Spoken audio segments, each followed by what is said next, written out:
Now it happened that when King Hezekiah heard it, he tore his clothes, covered himself with sackcloth, and entered the house of Yahweh. Then he sent Eliakim, who was over the household, with Shebna the scribe and the elders of the priests, covered with sackcloth, to Isaiah the prophet the son of Amoz. And they said to him, Thus says Hezekiah, This day is a day of distress, reproof, and rejection, for children have come to the point of breaking forth, but there is no strength to give birth. Perhaps Yahweh your God will hear all the words of Rabshakeh, whom his master the king of Assyria has sent to reproach the living God, and will reprove the words which Yahweh your God has heard. Therefore, lift up a prayer for the remnant that is left. So the servants of King Hezekiah came to Isaiah.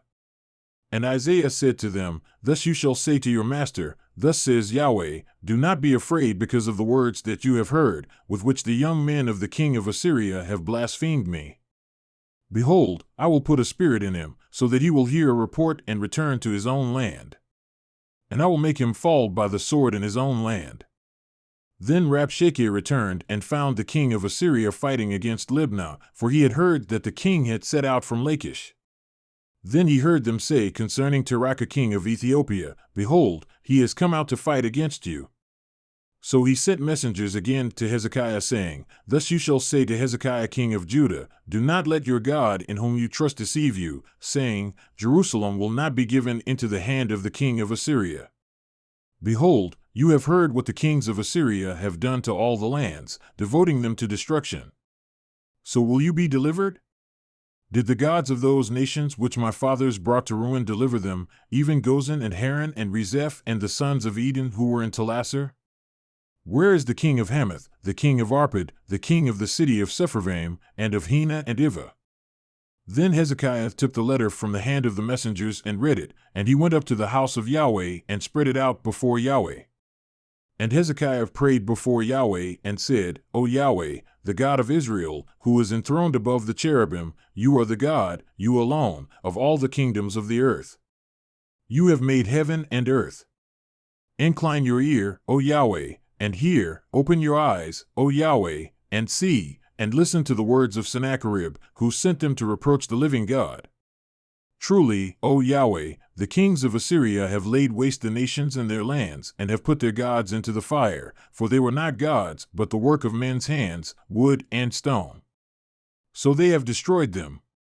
But now, O Yahweh our God, I pray, save us from his hand, that all the kingdoms of the earth may know that you alone, O Yahweh, are God. Then Isaiah the son of Amoz sent word to Hezekiah, saying, Thus says Yahweh, the God of Israel, because you have prayed to me about Sennacherib king of Assyria, I have heard you. This is the word that Yahweh has spoken against him. She has despised you and mocked you, the virgin daughter of Zion. She has shaken her head behind you, the daughter of Jerusalem. Whom have you reproached and blasphemed? And against whom have you heightened your voice, and haughtily lifted up your eyes? Against the Holy One of Israel. Through your messengers you have reproached the Lord, and you have said, With my many chariots I came up to the heights of the mountains, to the remotest parts of Lebanon. And I cut down its tall cedars and its choice cypresses. And I entered its farthest lodging place, its thickest forest. I dug wells and drank foreign waters, and with the sole of my feet I dried up all the rivers of Egypt. Have you not heard? Long ago I did it. From days of old I formed it. Now I have brought it to pass, that you should devastate fortified cities into ruinous heaps. So their inhabitants were short of power, they were dismayed and put to shame. They were as the plant of the field, and as the green herb, as grass on the rooftops is scorched before it rises. But I know you're sitting down, and you're going out and you're coming in, and you're raging against me. Because of your raging against me, and because your presumptuousness has come up to my ears, therefore I will put my hook in your nose, and my bridle in your lips, and I will turn you back by the way which you came. Then this shall be the sign for you, you will eat this year what grows of its own accord, in the second year what springs from the same, and in the third year, sow, reap, plant vineyards, and eat their fruit. And the surviving remnant of the house of Judah will again take root downward and bear fruit upward. For out of Jerusalem will go forth a remnant, and out of Mount Zion, survivors. The zeal of Yahweh will do this. Therefore thus says Yahweh concerning the king of Assyria, he will not come to this city or shoot an arrow there, and he will not come before it with a shield or throw up a siege ramp against it. By the way that he came, by the same he will return, and he shall not come to this city, declares Yahweh.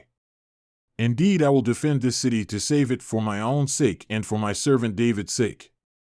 Now it happened that night, that the angel of Yahweh went out and struck 185,000 in the camp of the Assyrians. And the men arose early in the morning, and behold, all of them were dead bodies. So Sennacherib king of Assyria set out and went away and returned home and lived at Nineveh.